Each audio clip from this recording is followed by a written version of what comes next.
Hello everyone. तो sir. किसी को कोई क्वेरी है तो बताइए। No, no sir. सिमरन जी,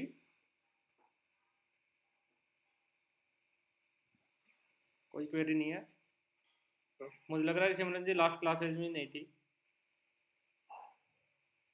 अभी क्या कर रहे हैं, उनका कोई मैसेज आया है? नहीं सर, आप कंटिन्यू करो। मेरे को नहीं लग रहा वो आएंगी। चलिए फिर कंटिन्यू करते हैं। लोग बीच में ऐड हो जाएंगे, कोई बात नहीं। हम्म। और वैसे थ्योरेटिकल भी कंप्लीट करना है ना इसका, कैपिटल गेन का। Yes sir.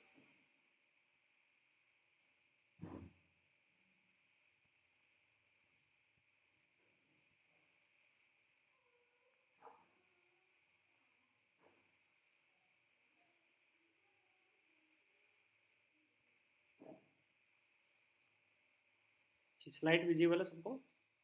हम्म। Yes sir. वैसे तो हमने कैपिटल गेन से रिलेटेड है सारा वैसे देख लिया है, बट कुछ स्पेशल केसेस रहते हैं तो हम पूरा कवर नहीं करेंगे, क्योंकि बहुत सारे केसेस हैं जो एग्जाम पर्पज के लिए होता है। प्रैक्टिकल में वैसे कम यूज़ होते हैं वो। तो अभी हम स्टार्ट करते हैं। जैसे एक टॉपिक है फुल वैल्यू ऑफ कंसिडरेशन। जैसे हमने कैपिटल गेन की जो कैलकुलेशन की है, तो जो सबसे फर्स्ट जो आइटम आता है, 1 सेकेंड, तो सबसे first item full value of consideration ही आता है कि उसमें से ही हम माइनस करते हैं कॉस्ट ऑफ एक्विजिशन।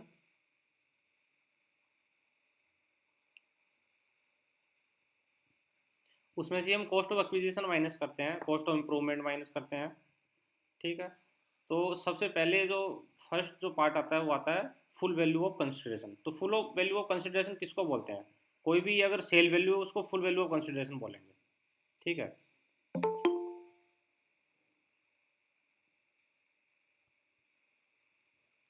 तो फुल वैल्यू ऑफ कंसिडरेशन है, वो डिपेंड करता है सिचुएशन के हिसाब से।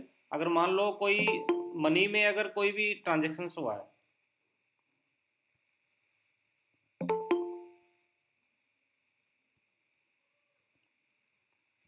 अगर मनी में कोई ट्रांजेक्शन हुआ है तो जो भी फुल वैल्यू ऑफ कंसिडरेशन है वो मनी होगी। ठीक है। अगर कोई काइंड में अगर ट्रांजेक्शन हुआ है, मतलब अगर फ्री में ट्रांजेक्शन हुआ है, तो फेयर मार्केट वैल्यू होती है उसकी, तो वो उसका फुल वैल्यू ऑफ कंसिडरेशन होगा। ठीक है। तो कुछ स्पेशल केसेज है वो हम डिस्कस करते हैं। जैसे अगर मान लो, हमने पहले भी डिस्कस किया था कि कोई भी अगर कैपिटल असेट्स है, कोई भी अगर कैपिटल असेट्स है वो स्टॉक में ट्रांसफर होती है। ठीक है। तो कैपिटल असेट्स अगर स्टॉक में ट्रांसफर होती है, कन्वर्ट होती है, तो उसकी जो फेयर मार्केट वैल्यू है, आप देख सकते हैं, इसकी जो फेयर मार्केट वैल्यू है वो उसका सेल्स कंसिडरेशन होगा या फुल वैल्यू ऑफ कंसिडरेशन होगा। ठीक है। क्योंकि इसमें कोई सेल और परचेज तो है नहीं, इसमें तो कन्वर्ट हुआ है, capital assets stock in trade में कन्वर्ट हुआ है।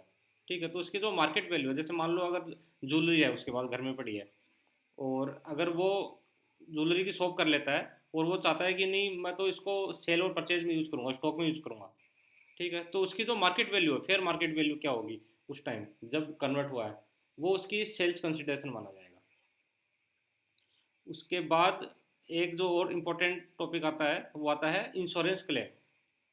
इंश्योरेंस क्लेम मीन्स कि अगर मान लो कंपनी ने कोई भी असेट्स पे इंश्योरेंस करा रखा है, ठीक है, और वो कोई भी रीजन से, मान लो अर्थक्वेक आ गया, ठीक है, हरिकेन, साइक्लोन, फ्लड, या कोई भी एक्सीडेंट हो गया, फायर हो गया, एक्सप्लोजन हो गया, तो उसकी वजह से कोई भी उसके इंश्योरेंस कंपनी से मनी रिसीव हुई है, कोई भी अगर मनी रिसीव हुई है, तो उस वाले केस में वो कैपिटल गेन जब अराइज होगा, तो उसका जो फुल वैल्यू ऑफ कंसिडरेशन होगा या सेल्स कंसिडरेशन होगा, वो जो भी मनी रिसीव हुई है वो उसका माना जाएगा। ठीक है। इसमें कोई मार्केट वैल्यू नहीं लेंगे, उसमें जो भी इंश्योरेंस कंपनी से जो भी अमाउंट मिला है वो उसका फुल वैल्यू ऑफ कंसिडरेशन है। अब नेक्स्ट देखते हैं। एक होता है सेक्शन 50C। उसमें बताया गया है कि फुल वैल्यू ऑफ कंसिडरेशन या सेल्स वैल्यू कौन से केस में, जब इमूवेबल प्रॉपर्टी ट्रांसफर होती है उस वाले केस में कौन सा होगा। कि अगर कोई भी अगर इमूवेबल प्रॉपर्टी, जैसे मान लो लैंड हो गया, बिल्डिंग हो गई, ठीक है, शॉप हो गई, या फिर रेजिडेंशियल हाउस हो गया, वो अगर ट्रांसफ़र होता है तो उसमें सेल्स कंसिडरेशन क्या होगा। तो एक छोटी सी स्लाइड है हमारे पास, स्लाइड्स को देखेंगे।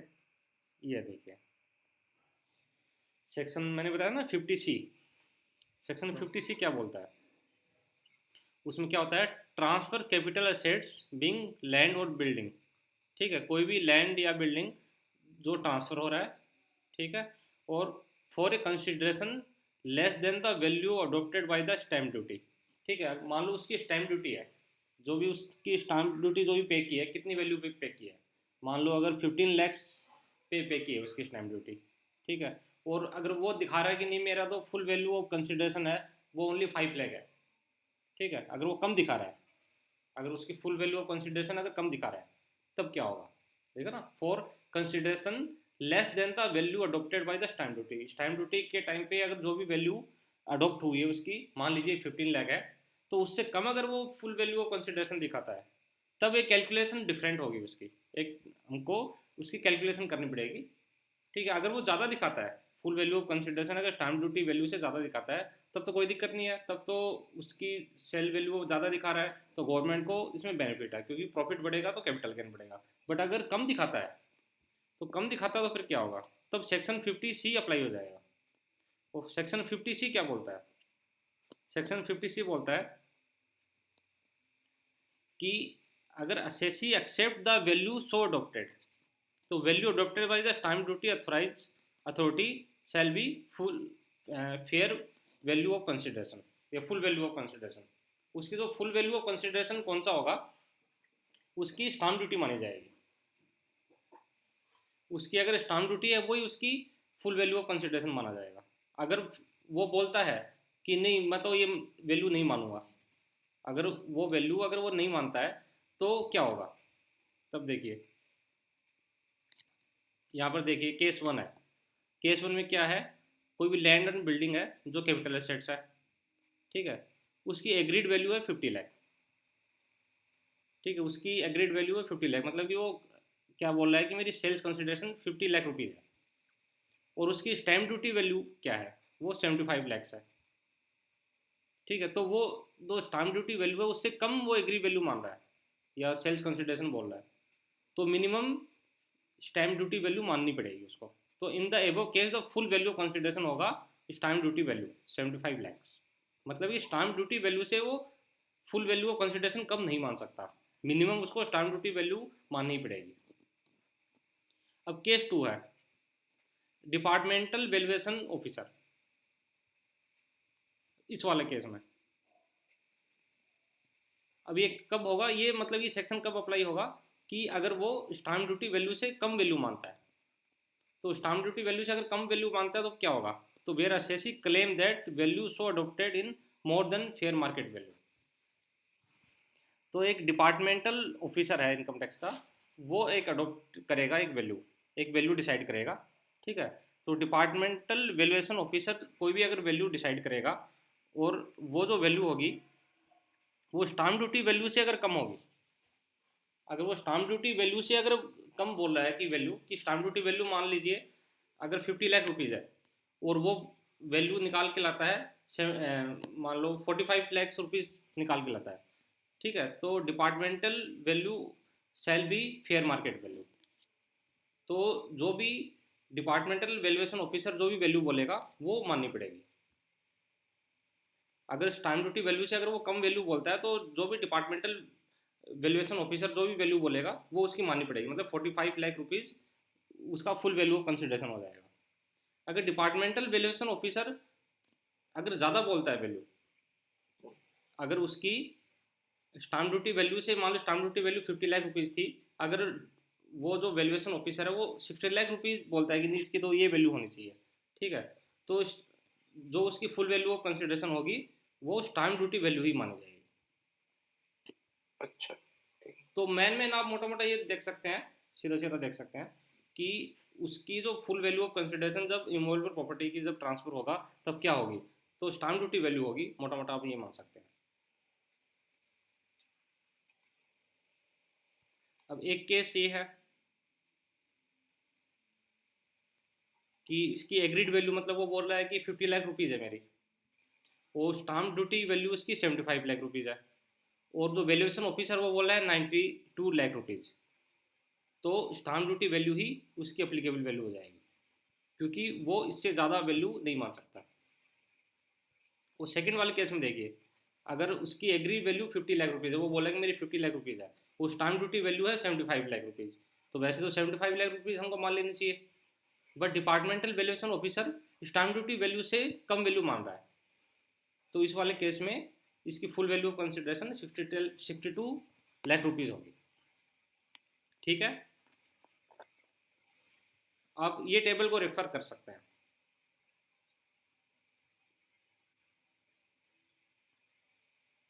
अब एक केस आता है कि ट्रांसफर एक्सपेंडिचर है, उसका भी बेनिफिट मिलेगा नहीं मिलेगा। जैसे मान लो अगर प्रॉपर्टी हम ट्रांसफ़र कर रहे हैं, तो कुछ रजिस्ट्रेशन फीस पे करते हैं, कुछ ब्रोकरेज, कुछ कमीशन, ठीक है, कुछ कॉस्ट ऑफ स्टाम्प ड्यूटी, या कोई ट्रेवलिंग एक्सपेंडिचर हुआ है जो डायरेक्टली कनेक्टेड है ट्रांसफ़र से, तो वो सारा का सारा हमको अलाउ हुआ है, वो सारा का सारा हमको बेनिफिट मिल जाएगा। तो जब हम वैल्यूएशन करेंगे इसकी, तो सेल्स कंसिडरेशन में से कॉस्ट ऑफ एक्विजिशन कम करेंगे और साथ में ट्रांसफ़र एक्सपेंडिचर भी कम कर देंगे। अगर सिक्योरिटी ट्रांजैक्शन टैक्स पे किया, अगर शेयर पे सिक्योरिटी ट्रांजैक्शन टैक्स पे किया है, तो उसका बेनिफिट नहीं मिलेगा, मतलब वो वैल्यू कम नहीं होगी। फिर एक आता है कॉस्ट ऑफ एक्विजिशन। अब जैसे हमने कैलकुलेशन जब हम करेंगे कि कोई भी अगर कैपिटल गेन, चाहे शॉर्ट टर्म कैपिटल गेन हो या लॉन्ग टर्म कैपिटल गेन हो, उसकी जब जब हम कैलकुलेशन करते हैं, तो सेल्स कंसिडरेशन में से हम कॉस्ट ऑफ एक्विजिशन माइनस करते हैं। तो सेल्स कंसिडरेशन तो हमने अभी देखा था, बट कॉस्ट ऑफ एक्विजिशन है वो भी हम बताएंगे कि डिफरेंट डिफरेंट केस में। चलो, कॉस्ट ऑफ एक्विजिशन से पहले हम फुल वैल्यू ऑफ कंसिडरेशन के बारे में, एक हमारे पास स्लाइड हो रहा है, ठीक है। एक थोड़ा सा नज़र मार लेते हैं। इसमें देखिए मनी, ये एक केस है, 45(1)(a) सेक्शन है। तो उसमें जो भी मनी या other assets received from insurance company, insurance company से अगर हमको कोई भी पैसा मिला है, ठीक है, due to certain specified natural calamities, तो उस वाले केस में जो उसका जो भी फुल वैल्यू ऑफ कंसिडरेशन क्या होगा, तो वैल्यू ऑफ मनी रिसीव, ये हमने अभी पहले डिस्कस किया था, जो भी मनी हमको रिसीव होगी वो उसका फुल वैल्यू ऑफ कंसिडरेशन है। उसके बाद conversion of capital assets into stock in trade, तो स्टॉक इन ट्रेड का भी हमने देखा था कि अगर स्टॉक इन ट्रेड में अगर कन्वर्ट हो गया है, तो इसका फेयर मार्केट वैल्यू है वो उसका फुल वैल्यू ऑफ कंसिडरेशन होगा या सेल वैल्यू होगी। उसके बाद transfer of securities made by depository, depository में अगर सिक्योरिटीज को भी ट्रांसफर किया है, तो अमाउंट ऑफ कंसिडरेशन रिसीव, जो भी कंसिडरेशन रिसीव हुआ है वो उसका फुल वैल्यू ऑफ कंसिडरेशन होगा। उसके बाद transfer of capital assets by a person to firm या एसोसिएशन ऑफ पर्सन या body of individual as his capital contribution और अदरवाइज। मान लीजिए कोई भी अगर फर्म है, पार्टनरशिप फर्म है, ठीक है, और कोई भी कैपिटल असेट्स है अगर उसके पार्टनर को ट्रांसफर हुई है, तो उसका फुल वैल्यू ऑफ कंसिडरेशन क्या होगा, तो उसका फुल वैल्यू ऑफ कंसिडरेशन होगा या सेल वैल्यू होगी the amount receive recorded in the books of firm, जो भी बुक्स ऑफ अकाउंट्स है उसके फर्म के या एसोसिएशन ऑफ पर्सन के या बॉडी ऑफ इंडिविजुअल के, उसमें जो भी रिकॉर्डेड है। मान लीजिए अगर एक एसी ट्रांसफ़र हुआ है, तो एसी की बुक वैल्यू क्या है उसके अकाउंट्स में, वो उसकी फुल वैल्यू ऑफ कंसिडरेशन हो जाएगा।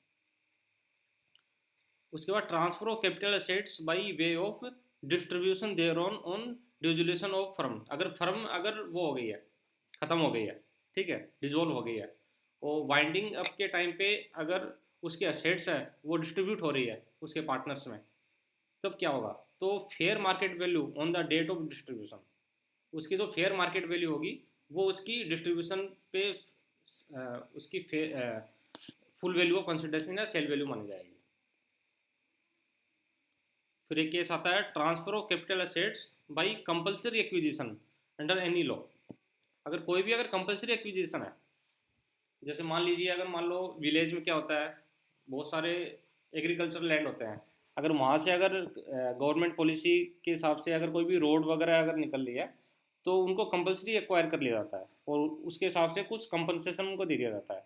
तो उस वाले केस में फुल वैल्यू ऑफ कंसिडरेशन उनका क्या होगा, क्योंकि उन्होंने तो जो भी प्रॉपर्टी है वो गवर्नमेंट को सेल कर दिया, तो सेल वैल्यू क्या होगी। तो इस वाले केस में देखिए अमाउंट ऑफ इनिशियल कंपनसेशन, जो भी कंपनसेशन उनको मिला है as reduced by order of any court tribunal और अदर अथॉरिटी, कोई भी अथॉरिटी के द्वारा जो भी कंपनसेशन डिसाइड हुआ है, ठीक है, और enhanced amount cost of acquisition and improvement are deemed to be nil as reduced by order of any court tribunal और अदर अथॉरिटी। तो उसका जो भी कंपनसेशन है वो उसकी कॉस्ट ऑफ एक्विजिशन बन जाए, वो क्या बोलते सेल वैल्यू ऑफ कंसिडरेशन बन जाएगा। उसके बाद ये छोड़ दीजिए, ये भी छोड़ दीजिए।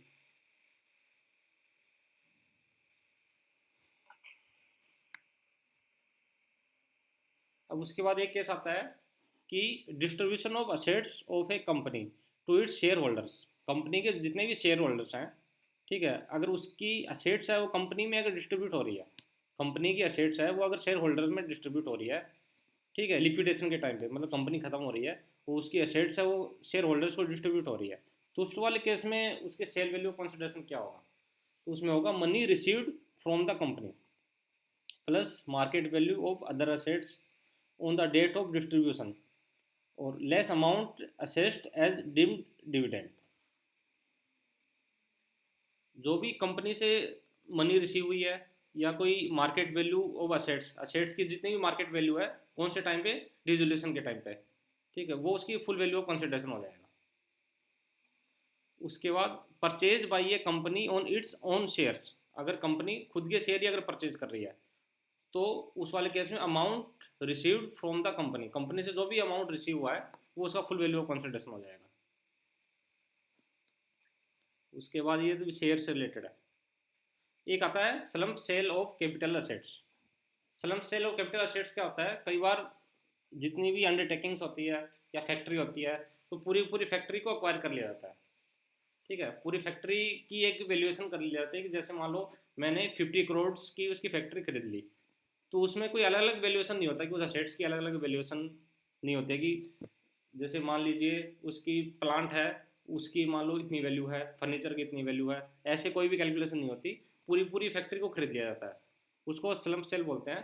तो उस वाले केस में द वैल्यू रिसीव्ड और रिसीवेबल एज द सेल, जो भी वैल्यू रिसीव हुई है, डिसाइड हुई है, जैसे मान लें 50 करोड़ रुपीज़ वैल्यू डिसाइड हो गई, तो वो उसकी सेल वैल्यू मानी जाएगी, न कि उसकी जितनी भी असेट्स है उसकी इंडिविजुअल इंडिविजुअल वैल्यूएशन नहीं होगी या उसकी फेयर मार्केट वैल्यू की कैलकुलेशन नहीं होगी।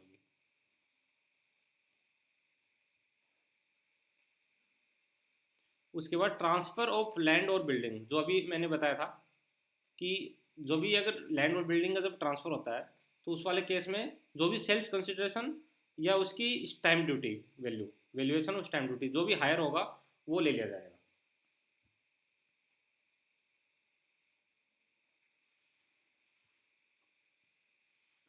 उसके बाद हम अभी रीड करेंगे cost of acquisition. Stamp duty actual cost से अलग होती है ना? हाँ जी, एक्चुअल में स्टैम्प ड्यूटी वो वाली स्टैम्प ड्यूटी नहीं है कि हम जब ओके, रजिस्ट्री कराते हैं तो स्टैम्प ड्यूटी ठीक है, की वैल्यूएशन के टाइम, मतलब कि स्टैम्प ड्यूटी कितने अमाउंट पे लग रही है। ओके, जैसे स्टैम्प ड्यूटी अगर मान लो 50 लाख रुपीज़ पे लग रही है, ठीक है, हम्म, तो वो उसकी स्टैम्प ड्यूटी वैल्यू होगी, ठीक है, ठीक है, क्योंकि ठीक, स्टैम्प ड्यूटी नॉर्मली 10% होती है जितनी प्रॉपर्टी की वैल्यू होती है। तो स्टैम्प ड्यूटी की कैलकुलेशन के लिए कितनी वैल्यू डिसाइड हुई है वो उसकी स्टैम्प ड्यूटी वैल्यू होगी।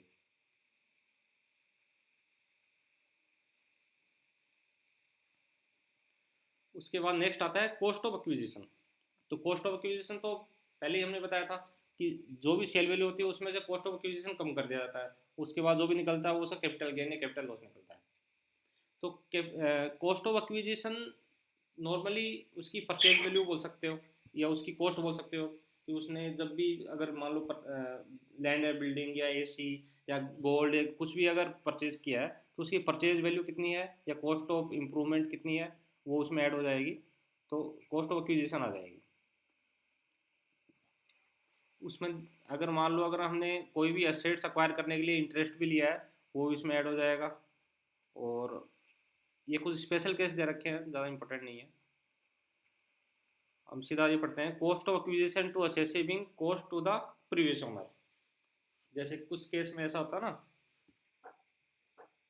कि ज़मीन जो भी मकान या ज़मीन है वो हमको जायदाद में मिल जाती है, ठीक है, या वसीयत में मिल जाती है या कोई गिफ्ट कर देता है, तो उस वाले केस में जो उसका प्रीवियस ओनर है जैसे एक नया ओनर है, उसके पास तो फ्री में आ गई वो, बट उसकी उसकी तो कॉस्ट ऑफ एक्विजिशन जीरो हो गई, तो जीरो तो ले नहीं सकते। तो उसकी जो भी cost of acquisition previous owner की है, जो भी पुराने ओनर की जो भी उसकी कॉस्ट ऑफ एक्विजिशन है, वो मानी जाएगी उसकी कॉस्ट ऑफ एक्विजिशन। उसके बाद नेक्स्ट है conversion of debenture into share. अगर डिबेंचर्स को शेयर में कन्वर्ट हुआ है कंपनी में, किसी के पास डिबेंचर है, अगर कंपनी ने शेयर में कन्वर्ट कर दिया उसको, तो for computing capital gain on the sale of such converted shares और debenture, the cost of acquisition of the old debenture stock, मतलब कि जो भी उसकी कॉस्ट ऑफ एक्विजिशन डिबेंचर्स की है, ठीक है, उसकी जो भी कॉस्ट पड़ी है वो उसकी कॉस्ट ऑफ एक्विजिशन, शेयर्स की भी कॉस्ट ऑफ एक्विजिशन वही मानी जाएगी। उसके बाद ESOP, employ stock option plan. इस वाले केस में क्या है, जो फाइनेंशियल प्रीवियस ईयर 2009-10 या असेसमेंट ईयर 10-11 से क्या प्रोविजन आया, इसमें कुछ चेंज हुआ है। तो इसमें जो capital gain arise from the transfer of specified security और sweat equity share are refer to in section, ये कुछ सेक्शंस में रेफर हुआ है। तो उस वाले केस में क्या है, cost of acquisition of such security share shall be the fair market value. तो अगर ESOP अगर कंपनी में है, एम्प्लॉय स्टॉक ऑप्शन प्लान, तो उसमें उसकी जो फेयर मार्केट वैल्यू होगी वो उसकी कॉस्ट ऑफ एक्विजिशन मानी जाएगी। उसके बाद cost of acquisition of units of business trust, ये छोड़ दीजिए, ये भी ज़्यादा इंपॉर्टेंट नहीं है। बोनस शेयर वगैरह ये भी ज़्यादा इंपॉर्टेंट नहीं है। इंडेक्सेशन का मैंने पहले ही बता दिया था आपको।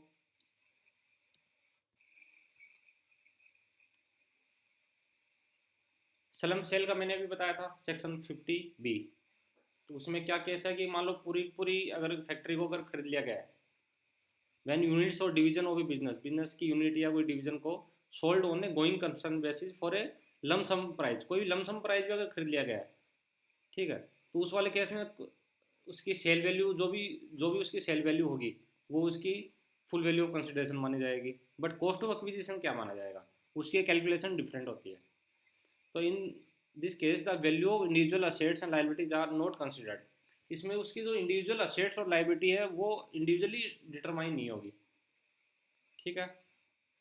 तो उसकी जो नेटवर्थ जो है वो उसकी कॉस्ट ऑफ एक्विजिशन मानी जाएगी। उसकी जो नेटवर्थ कैसे निकालेंगे, नेटवर्थ उसकी निकालेंगे डेप्रिशिएबल असेट्स, उसमें कुछ असेट्स ऐसी होती है जो फिक्स असेट्स बोलते हैं जिसपे डेप्रिसिएशन लगता है, तो उसकी पहले वैल्यूएशन अलग से करेंगे। तो उसमें opening written down value plus addition during the year, उसकी ओपनिंग वैल्यू कितनी रही है जो रिटर्न डाउन वैल्यू मेथड के हिसाब से, जो ये निकाला जाएगा इनकम टैक्स एक्ट के हिसाब से कैलकुलेशन, न कि कंपनी एक्ट के हिसाब से कैलकुलेशन।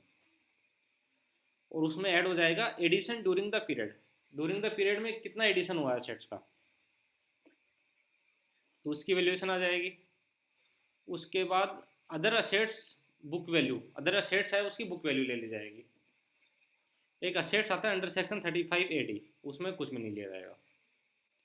तो अदर असेट्स की बुक वैल्यू ले ली जाएगी। उसके बाद उसमें से माइनस कर लिया जाएगा liability related to the unit, उसकी कंपनी की जितनी भी लाइबिलिटी है वो माइनस कर दी जाएगी, तो उसकी नेटवर्थ आ जाएगी हमारे पास। तो नेटवर्थ है इसकी, वो इसकी कॉस्ट ऑफ एक्विजिशन मानी जाएगी। उसके बाद ट्रांसफर ऑफ शेयर्स या debenture by a non resident, अगर नॉन रेजिडेंट है, अगर इंडिया के लिए वो नॉन रेजिडेंट है कोई पर्सन, और अगर वो शेयर या डिबेंचर अगर ट्रांसफर कर रहा है, तो उसकी कॉस्ट ऑफ एक्विजिशन जब भी हम निकालेंगे तो वो फॉरेन करेंसी में कन्वर्ट करके निकालेंगे, क्योंकि उसने जो भी अगर सेल कर रहा होगा वो फॉरेन करेंसी में सेल कर रहा होगा, तो कॉस्ट ऑफ एक्विजिशन उसकी फॉरेन करेंसी में कन्वर्ट होकर निकाली जाएगी। उसके बाद कुछ एग्जाम्पशंस आते हैं। एग्जाम्पशंस है वो मैंने आपको वैसे मेन एग्जाम्पशंस बता दिए थे। सारे एग्जाम्पशन इंपॉर्टेंट नहीं है, ये आपको मैं जब मैं नोट्स दूंगा तो आप थोड़ा सा चेक कर सकते हैं।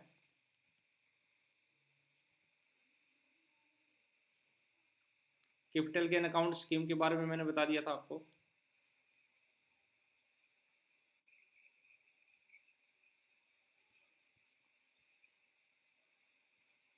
किसी को कोई डाउट हो तो बताइए। No sir. वैसे हमने कैपिटल गेन का थ्योरेटिकल पार्ट है वो लगभग कंप्लीट कर लिया है। वो कुछ आज बचे हुए कुछ टॉपिक थे जैसे sale consideration, cost of acquisition, तो वो भी हमने पूरा कर लिया है। तो नेक्स्ट क्लास में हम प्रैक्टिकल देखेंगे इसका। हम्म, ठीक है, तो प्रैक्टिकल में ही मेन आपको समझ में आएगा कि कैपिटल गेन कैसे निकालते हैं।